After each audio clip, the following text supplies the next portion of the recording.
코 성형 최악의 부작용. 자, 2탄 구축코. 짜자잔. 구축코를 말하기 전에 말해야 될 게 있는데, 구축코를 경험하신 분들한테 참 애도의 말씀을 표현해 드립니다. 구축코를 경험하신 분들은, 지금 PD분도 구축코였죠? 마음이 어땠나요? 진짜 저 시집도 못 가는 줄 알고 아빠랑 난리도 아니었어요. 그래요. 보통 코 성형을 걱정하고 염려하시는 분들이 대부분 코 성형을 주저하게 된 이유는 가장 흔한 거, 콧구멍이 보인다. 솔직히 말해 콧구멍 보이는 연예인 많아요. 그런데 예쁜 연예인 많거든요. 근데 그게 보기 싫게 보이는 거, 대부분 그런 사람들의 경우는 구축코인 경우가 대부분입니다. 근데 그런 구축코를 해결하기 전에 환자분의 마음을 이해하는 것이 굉장히 중요합니다. 구축코가 문제가 되는 경우는 왜 문제가 되는 걸까? 솔직히 말씀드릴게요. 구축코가 한 6개월, 1년 정도 지나면 정말 피부가 녹지 않는 정도의 구축코를 제외하면 어느 정도 원상복구가 가능합니다. 근데 핵심은 뭐냐? 그 6개월 내지 1년 동안 환자분들은 엄청난 극심한 고통을 겪습니다. 그게 구축코의 가장 큰 문제이고, 그러다 보니 환자분들이 초창기 때는 어떻게든 빨리 수술을 하려고 합니다. 된다는 곳, 잘한다는 곳, 어디 막 찾아가서 합니다. 그러다가 무슨 문제가 되냐? 조건이 되지 않는데 건드리는 순간 더 골로 갑니다. 구축코 환자분들이 너무 힘들고 어렵다는 건 알지만 조건이 될 때까진 wait and see, 기다려보시는 게 굉장히 중요하고, 그래서 여기서 말씀드릴 수 있는 게 구축코의 첫 번째 원인, 여러 가지가 있습니다.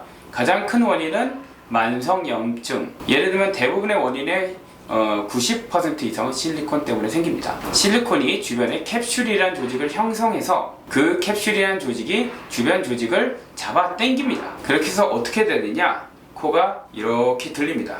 이런 게 가장 흔한 실리콘으로 인한 구축이고요. 두 번째는 실리콘으로 인한 구축이 아니고 지지대 혹은 코끝 염증, 실염증 혹은 기증늑으로 인한 염증, 메쉬로 인한 염증, 매드포로 인한 염증, 드물게는 자가조직으로 인한 염증으로 생기는 코끝 구축인 경우가 있습니다. 그래서 요 끝에 있는 주변 조직을 녹여서 코끝이 짜그라드는 겁니다. 이런 것들이 코끝 구축의 대표적인 유형이라고 볼 수 있겠습니다. 구축의 해결 방법은 어떻게 하느냐? 일단은 실리콘을 빼고 조직이 풀어진 다음에 보통 3 내지 6개월간, 혹은 그거를 조금 급하게 하기 위해서, 조금 회복을 도와주기 위해서 줄기세포나 혹은 재생치료를 주기적으로 하면서 최대한 시간을 땡기고, 어느 정도 시간이 되었을 때라고 생각이 됐을 때 자가조직 혹은 드물게는 다시 실리콘을 사용해서 코끝이 들린 거를 내리는 겁니다.